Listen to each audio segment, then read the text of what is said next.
Welcome back to the Science of Sailing program at Pierce Park Sailing Center. This video is for Level 2 sailors practicing safety. Today we'll be learning what to do when emergencies happen on the water. Sailing comes with certain risks that can be very dangerous if they're not handled properly, but they can be avoided with the procedures I'm about to tell you. Here's an overview of what we'll be talking about today. Identifying signs of heat exhaustion, heat stroke, hypothermia, and their treatments, hailing the U.S. Coast Guard, and the man overboard drill. When we sail in the summer, it can get really hot. If you don't drink enough water or your clothes are too heavy, you can suffer from heat exhaustion. Heat exhaustion is when your body gets too hot and starts sweating to cool your body down. It usually happens when you're dehydrated. Common symptoms of heat exhaustion include excessive sweating, dizziness, confusion, headache, muscle cramps, nausea or vomiting, and fainting. To treat heat exhaustion, drink a lot of water to rehydrate, move to a cooler place, and take a cool bath or shower. On the water, this might mean being submerged in the harbor or sprayed with the hose. It's hot. It's really hot today. It's like 98 degrees. Hey, buddy, you all right? No, I'm really hot. What's wrong with you? I feel tired. You feel tired? Yeah. Wow, you're really sweaty. Hey, why don't we take off your life jacket? Thanks. All right. Here, I'm gonna move you to the shade. All right, come up with me really quick, okay? Okay. Come on, buddy. All right, this way. No, this way. All right, sit down right here. No, we'll let you in on the street. That's fine. No, I'm good. All right, you're good? Yeah. Okay. Here's the water. Thank you. Yeah, drink that. All right, I'm gonna cool you off now, okay? Yeah, armpits, gotta get the armpits cooling off. All right, now you let me know if you need anything else, all right, bud? Stay out of the sun. Take that shade, man. People usually start to feel better from heat exhaustion within 1 hour. Heat stroke, on the other hand, is much more dangerous. This is when someone exerts themselves physically in the sun for too long and might not even realize they've already been having symptoms of heat exhaustion, and by that time it's too late. At this point, victims of heat stroke stop sweating because they've failed to keep their bodies cool through sweat. Common symptoms of heat stroke include dry skin, My skin is so dry. high body temperature, a fast, strong pulse, My heart's beating so fast. dizziness, headache, confusion, and fainting. To treat heat stroke, the first thing you should do is call 911. In the meantime, you should move the person with heat stroke to the shade or a cooler area. Try to cool them down with water and only let them drink if they're able to, otherwise they might choke. Oh, it's so hot. Jeez. Hey, man, are you all right? Holy, he's hot. Shoot. You, call 911, all right? I need help right now. Oh, he's not even sweating anymore. Wow, he's really sweaty. I mean, not sweaty. I figured it out already. Oh, God. I'm putting him in the shade. Quickly, let's douse him in the high-risk hot spots. Okay, the last thing is right after All right, I'm gonna stay with him until the ambulance comes. Please stay. On the flip side, hypothermia is when your body gets dangerously cold because you've been exposed to low temperatures for too long.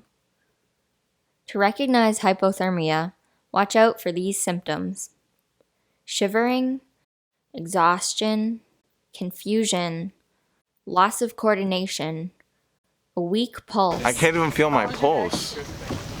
slow breathing, and in extreme cases, loss of consciousness. A person is unlikely to get hypothermia at Pierce Park, But if you ever encounter someone who might have it, call 911. While you're waiting for 911, try to remove any wet clothing, move the person to a warmer place shielded from the wind, and cover them with a dry blanket or other clothing if possible.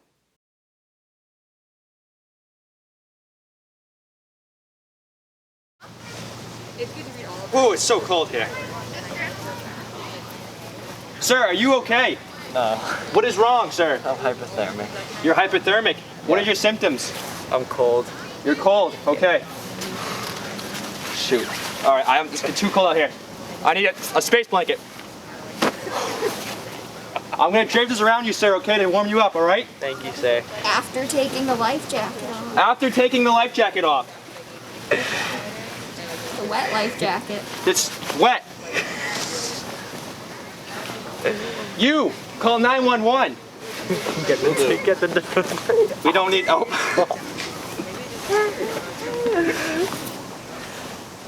Help is on its way, sir. Thank you. Okay. Heat exhaustion, heat stroke, and hypothermia are all medical emergencies. But sometimes we have non-medical emergencies that require calling help from other boats or the U.S. Coast Guard. One signal we use on the radio is sécurité, or sécurité, as I imagine the French say. This doesn't mean that an emergency is happening.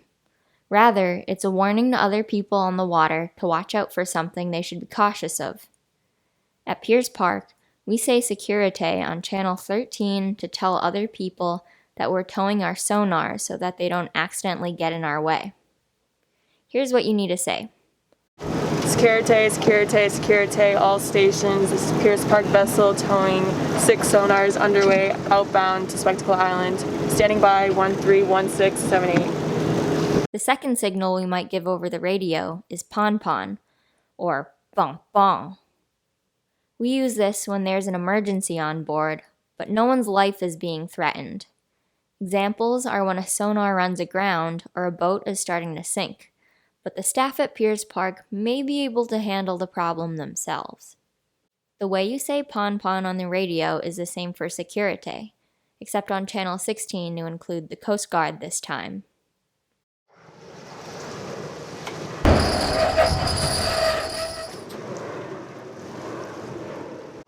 Pon. This is Piers Park vessel located on the Pirate Rocks, ran aground, standing by 131678.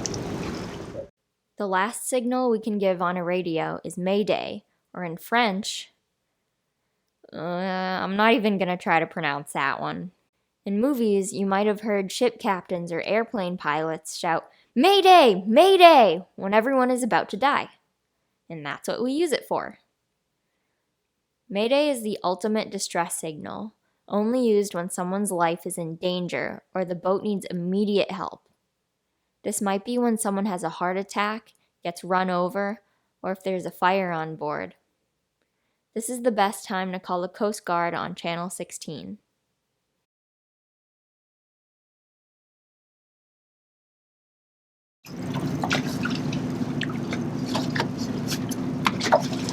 Mayday.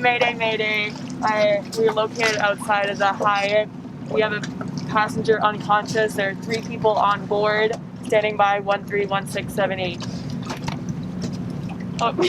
The last emergency procedure we'll be going over today is the man overboard drill.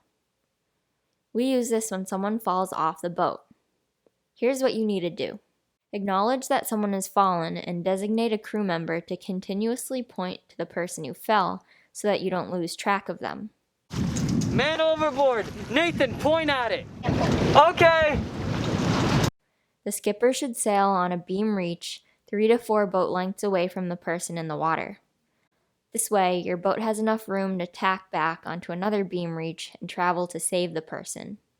Note that it's better to tack than jibe in this case because jibing is more dangerous. Once you've tacked and have sailed closer to the person who fell in, start heading up into or almost into irons so that you slow down and are able to scoop up the person on the leeward side.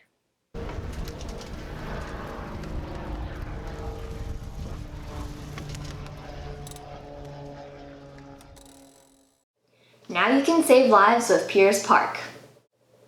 Don't let us down.